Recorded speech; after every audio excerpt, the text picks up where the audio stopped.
প্রিয় ভিউয়ার্স, আজকে রান্না করেছি পানি ওঠা জাউ ভাত একেবারে নরম তুলতুলে করে, আর শিং মাছ রান্না করেছি পাতলা ঝোল করে, পেঁপে দিয়ে, তবে মশলা ছাড়া, যা পেটের স্বাস্থ্যের জন্য একেবারে মহৌষধ। জাউ ভাত আমি রান্না করেছি পোলাওয়ের চাল দিয়ে। 2-1 মুঠো চাল হাঁড়িতে ফেলে দিয়ে তার মধ্যে 2টা তেজপাতা আর 3-4টার মতো দিয়েছি আদার স্লাইস। তারপর 1 হাঁটু পানি পরিমাণ দিয়ে একেবারে নরম তুলতুলে ভেঙে যাচ্ছে যখন, তখন তৈরি হয়ে গেল জাউ ভাত। আর অবশ্যই জাউ ভাত রান্নার সময় কিন্তু পরিমাণ মতো, একেবারে ঠিকঠাক মতো লবণটা দিবেন। শিং মাছগুলি একদম পরিষ্কার করাই ছিল। আমি জাস্ট একটু আমার পছন্দ মতো সাইজে কেটে নিচ্ছি। আর শিং মাছ কিন্তু পেটের যখন হজমে অসুবিধা হয়, সেক্ষেত্রে কিন্তু এটা খুব সহজপাচ্য। আপনি এই কারণে সহজেই হজম করতে পারবেন এবং পেটের কোনো গণ্ডগোল সৃষ্টি করবে না। আর প্রোটিনটাও কিন্তু আপনি পেয়ে যাচ্ছেন।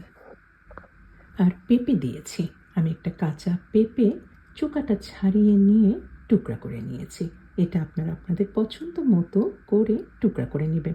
তবে পেঁপের মাঝখানে যে বিচিগুলি আছে সেটা কিন্তু তিতা, এটা একদম ভালো করে চামচ দিয়ে কিন্তু পরিষ্কার করে নেবেন। তা না হলে কিন্তু পেঁপে রান্নায়, পেঁপে খাওয়ার সময় একটু তিতা লাগতে পারে। রান্নাটা কোনো মশলা তো ব্যবহার করব না, তবে আমি টমেটো দিচ্ছি।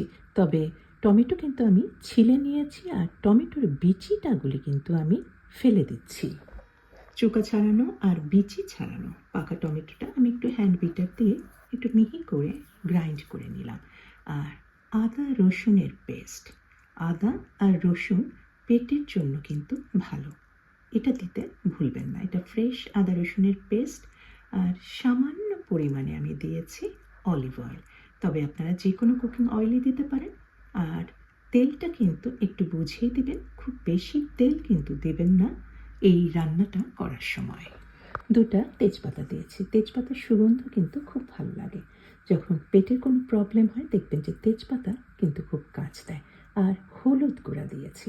হলুদ গুঁড়া পেটের স্বাস্থ্যের জন্য খুবই ভালো, এটা ফুল অফ অ্যান্টি অক্সিডেন্ট। আর দিয়ে দিলাম গোটা কালো গোলমরিচ। এটা কিন্তু পেটে কোনো সমস্যার সৃষ্টি করবে না, তবে স্বাদটা কিন্তু এই খাবারে বাড়াবে। লবণ দিয়েছি আর কাঁচা পেঁপের টুকরাগুলি দিয়ে দিলাম। এখন জাস্ট এটা ভালোভাবে ঢেকে রেখে পেঁপে থেকে যে পেঁপের যে পানিটা আছে সেটা সম্পূর্ণ শুকিয়ে নিতে হবে। আর আমি কয়েকটা আলু দিয়েছি। আলু খুবই সহজপাচ্য, সুতরাং কোনো অসুবিধা নাই। পেঁপের পানিটা শুকিয়ে গেলে আপনারা এই পর্যায়ে কিন্তু, পেঁপে কিন্তু সম্পূর্ণ সেদ্ধ হয় না, পেঁপে সেদ্ধ হতে একটু সময় লাগে। এই পর্যায়ে আপনারা পানি দিবেন পেঁপেটা সেদ্ধ করার জন্য। আমি দেইনি, আমি দিয়ে দিয়েছি মাছগুলি। মাছগুলিটা কিছুক্ষণের জন্য কষিয়ে নিয়েছি। কষিয়ে নিয়ে আমি তারপরে ঝোলটা করার জন্য প্রয়োজন মতো পানি দিয়েছি।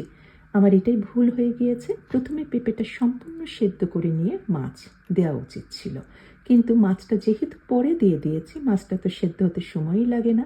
আমি মাছ ভালোভাবে সেদ্ধ হওয়ার পরে কিন্তু আমি মাছটা উঠিয়ে রাখছি।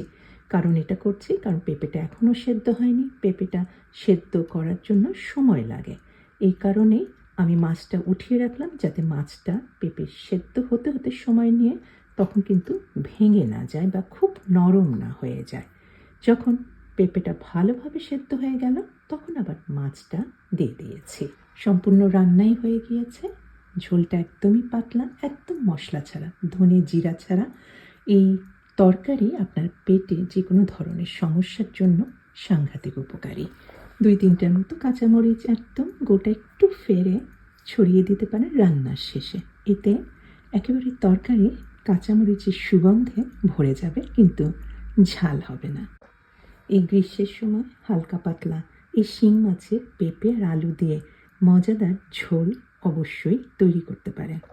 বুঝতেই পারবেন না খেয়ে, এতে পেঁয়াজ, ধনে জিরা কিছুই দেওয়া হয়নি। আজকে এই পর্যন্তই।